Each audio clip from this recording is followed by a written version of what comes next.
Good evening, everyone. DSP here, and welcome to the Daily Wrap for what was Wednesday, the 1st of July, 2026. Today was a pretty neat day because today, not only did we return to chill Pokemon vibes for the only time this week, that's right, this was the only Pokemon Brilliant Diamond stream this week because it is a shorter week for me, but also, tonight I opted to play an incredibly unique indie game called Before Your Eyes because it was heavily recommended by more than one viewer who all said that they thought it was a super emotional game that I would absolutely love. Plus, it's about 2 hours long, absolutely perfect for one of my late streams. So how did today go? Let's talk all about it. First off, we had a morning show that was absolutely insane. Why was my morning show insane? Well, only because today marked the end of physical media for video games because Sony made a humongous announcement that everyone is very upset about, that starting in 2028, they will no longer manufacture game discs, period. Now, obviously, I analyzed this. I talk all about it on the morning show, in addition to some other huge news where Xbox is attempting to get everyone to turn their physical copies into a digital library. So, it's happening, folks. The physical media Armageddon is at hand. If you want the full story, check out my morning show from today. I cover it in depth, and a lot of people had a lot to say. Excuse me. Then after that, we jumped into Pokemon Brilliant Diamond. Today, we spent about 40 minutes catching more Pokemon so that we could prepare for the gym battle. Then we went and did the fighting type gym battle, and it didn't go well. I raged and I crashed out. Good news is we did overcome the gym, and then we continued on to, on the next route. We actually went and got the fly ability, which we need to fly around the map. So finally we can fast travel around and do things more easily. And then we continued on and started catching more Pokemon and going down the next route. So overall, it was a little over 2 hours, maybe 2.5 hours of Pokemon gameplay. Now, I'll be transparent and honest with all of you. The stream was not well supported for the longest time. We were down to maybe like the final 30, 40 minutes, and we had only gotten something like $60 of support. Obviously, that's not great. We didn't even qualify for a single pack opening of Pokemon cards. And I was like, man, this is disappointing. Usually the Pokemon streams have done absolutely outstanding. I don't know if this means that Pokemon is just boring to people now or the momentum. I don't know, because it was good attendance and good engagement.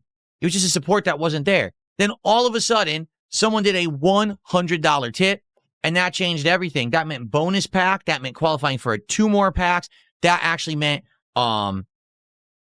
a ultra rare pack of the Ascended Heroes. So we finished the stream and then had a good 20 plus minutes of opening 4 regular packs and 1 Ascended Heroes pack. We got a hit, and you can see that in today's first of 2 DSP Pack Rips videos that's live on the channel right now.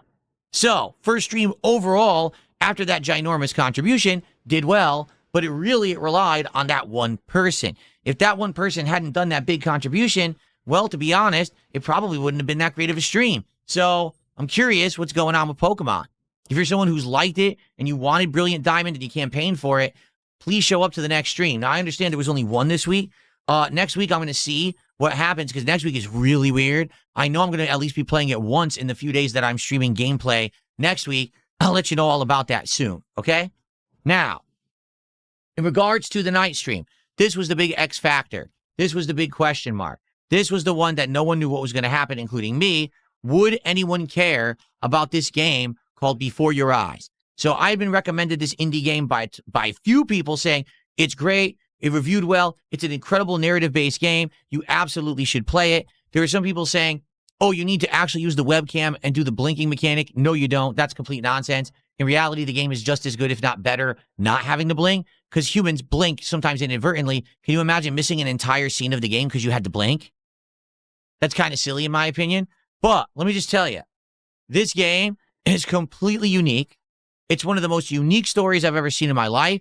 This game will resonate with me for a long time, much like games such as Soma or To the Moon or other games like, Chrono Trigger have meant to me. Like, seriously, it's one of those games that makes you think, it makes you feel, very well written. And at the end of the night, I made it very simple for everyone. I said, we need more games like this. 1,000,000%. We need less games that are just based around a game made for gameplay's sake so that you can make profits by selling it versus a game that actually has some meaning. This game had meaning. So if you didn't check out the stream tonight, I am actually uploading the entirety of the playthrough in one video. The video is just around 2 hours long because that's the length of the game. It'll be live overnight. Give it a look. If you like emotional narrative-based games, I think you're going to love it. Not a dry eye in the house. I was crying. Everyone was crying. It's that interesting of a game. I hope you'll give it a look. People were so taken by the game and my playthrough of it, they supported in droves. We got 200 plus of support tonight. So we opened up 3 more packs of Pokemon cards tonight. And guess what? We got another hit. And this hit is so good, it's actually right now on my wall. But I don't want to show it to you. I'd rather you watch the video. Yes, I recorded it. DSP Pack Rips. It's live or should be live momentarily. So please check that out tonight. I think you'll enjoy it. It's a really nice looking card as well. So give it a look. Okay. So today, 2 very successful streams. Great progress in Pokemon. An amazing indie game that's completely unique. A morning show that's very informative and important. And tons of support and pack rips. You can't go wrong. You know? Awesome. And thank you guys for that. Great day. Now tomorrow, I'll be back for my final consecutive streaming day of the week. Remember, I'm off on Friday because Saturday is my big marathon into Vestance Day. So tomorrow, there will be a level 1 podcast, but I'm going to try to keep it short because I want to do as much Dark Souls 2 gameplay as I possibly can. The playthrough's been doing incredibly well. It's been well attended and well supported, and I hope that that'll continue tomorrow, okay? Tomorrow, we got to make the big decision where to go. We have 4 directions to go in Dark Souls 2. I'm not even sure which one we're going to go, okay? So, join me for that tomorrow's daytime stream, and then tomorrow night, TCG Card Shop Sim. Yeah, I'm a little nervous about this one. We actually did it earlier this week, and this game has always brought in big support for pack openings. It wasn't well supported earlier this week. It was kind of on the slow side. So what will happen? I don't know. Maybe it's time to say, is it time to say goodbye to TCG? I don't know. I want your feedback on it. Let me know tomorrow. Please show up and support it. Let's keep it going, and let's open some packs, all right? Let's do it. That's a big night to do it. Maybe we could finish off this box of Abyss Eye Japanese cards. We have 8 packs left. Maybe we could wrap it up tomorrow, okay? Everyone, thank you so much. This was a great streaming day. I'll see you all in the morning. Good night, and peace out.